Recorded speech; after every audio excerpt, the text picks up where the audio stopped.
तर हे दृश्य आपण पाहतो आहोत धाराशिवमध्ये मनोज जरांगे यांच्या उपस्थितीमध्ये शिवजयंतीनिमित्त भव्य अशा रॅलीचं आयोजन करण्यात आलेलं आहे आणि या रॅलीमध्ये मनोज जरांगे सहभागी झालेले आहेत। धाराशिवच्या कळंबमध्ये देखील सकाळच्या सुमारास त्यांनी छत्रपती शिवाजी महाराजांच्या पुतळ्याला अभिवादन केलं आणि त्यानंतर आता धाराशिवमधील शिवजयंती सोहळ्यामध्ये ते सहभागी झाले आहेत।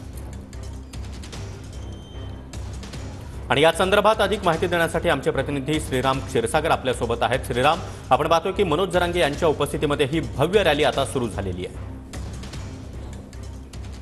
आज धाराशिवमध्ये मनोज जरांगे पाटील धाराशिवला दौऱ्यावरती आहेत। शिवजयंती निमित्त धाराशिवला आज मनोज जरांगे पाटील रॅलीमध्ये त्यांची उपस्थिती आहे। सकाळी धाराशिवला आल्यानंतर त्यांनी शिवाजी महाराज चौकामध्ये शिवाजी महाराजांना अभिवादन केलं आणि शहरामध्ये जी रॅली निघालेली आहे मोठ्या संख्येनं शिवप्रेमींची, त्या रॅलीमध्ये आता जरांगे पाटील सहभागी आहेत। शहराच्या छत्रपती शिवाजी महाराज चौकातून या रॅलीला सुरुवात झाली आणि ताजमहल टाकी, जिजाऊ चौक ते बसवराज चौक जे आहे त्या चौकातून रॅली असता परत छत्रपती शिवाजी महाराज चौकात जात आहे। एकंदरीतच या रॅलीमध्ये मोठ्या प्रमाणात जे शिवप्रेमी आहेत ते सहभागी आहेत आणि एकंदरीत जल्लोषामध्ये ही रॅली आता धाराशिवमध्ये सुरू आहे।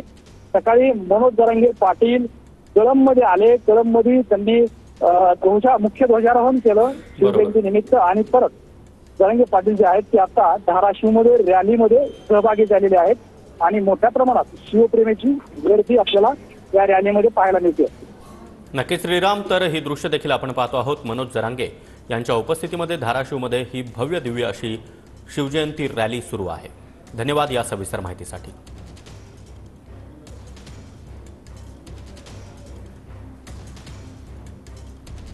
तर हे दृश्य आपण पाहतो आहोत। छत्रपती शिवाजी महाराजांच्या अश्वारूढ पुतळ्याला अभिवादन केल्यानंतर मनोज जरांगे हे शिवजयंती निमित्त आयोजित रॅलीमध्ये सहभागी झाले आणि आता जागोजागी शिवजयंती साजरी होतीये त्या सर्वच ठिकाणी मनोज जरांगे हे जात शिवरायांना अभिवादन करत आहेत।